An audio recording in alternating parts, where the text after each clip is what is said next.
রামিসার মানসিক বই করলো। রামিসার যে হিসাবটা, এটা আমাদের সাধারণ বাংলাদেশের মানুষকে আর কবে সচেতন হবে আমি জানি না।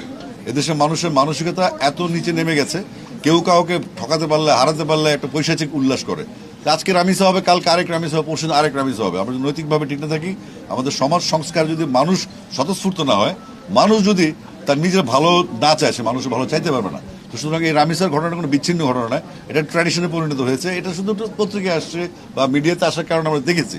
এরকম অহরহ ঘটনা ঘটছে যেটা কোনো বিচার হচ্ছে না। এই বিচারহীনতার সংস্কৃতি থেকে বেরোতে হবে। 7 দিনের মধ্যে বা 24 ঘন্টার মধ্যে যখন ধর্ষক স্বীকার করে, সে যখন আত্মপক্ষ সমর্থন, তখন কোর্ট কি, ডেট কি, আমাদের তাৎক্ষণিক বিচার লাগবে। প্রয়োজনে প্রকাশ্যে তাদের মৃত্যুদণ্ড কার্যকর করা হোক, যেন দৃষ্টান্তমূলক শাস্তি হয়, ভবিষ্যতে যেন কেউ এগুলো করার জন্য সাহস না পায়। যদি এভাবে রাষ্ট্র না আগায়, আমার মনে হয় বাংলাদেশের প্রত্যেক ঘরে ঘরে এই অটোরিকশার মতো, যেমন অটোরিকশা যেমন একটা সরকার অটোরিকশা কন্ট্রোল করতে পারে না, এখন এই অটোরিকশার মতো আমাদের ভাইরাসগুলো ছড়া যাবে। সারা দেশে কিন্তু এগুলো হচ্ছে, মাদ্রাসায় বলেন, স্কুলে বলেন, কেউ কোথাও বাচ্চারা শিশুরা নিরাপদ না। এমনকি পুকুরে পরে প্রচুর শিশু মারা যাচ্ছে। আমরা কয়টা খবর রাখি, এই সারা দেশে এই সমস্ত হয়রানি হচ্ছে। আমার কাছে স্ট্যাটিস্টিক্সও আছে এই বাচ্চাদের, শিশুদের জন্য হয়রানি নিয়ে, এবং এই ঘটনাগুলো কি ঘটে, এগুলো আমরা ডেফিনেটলি আসবো। আপনারা সবাই ভালো থাকবেন। Thank you so much.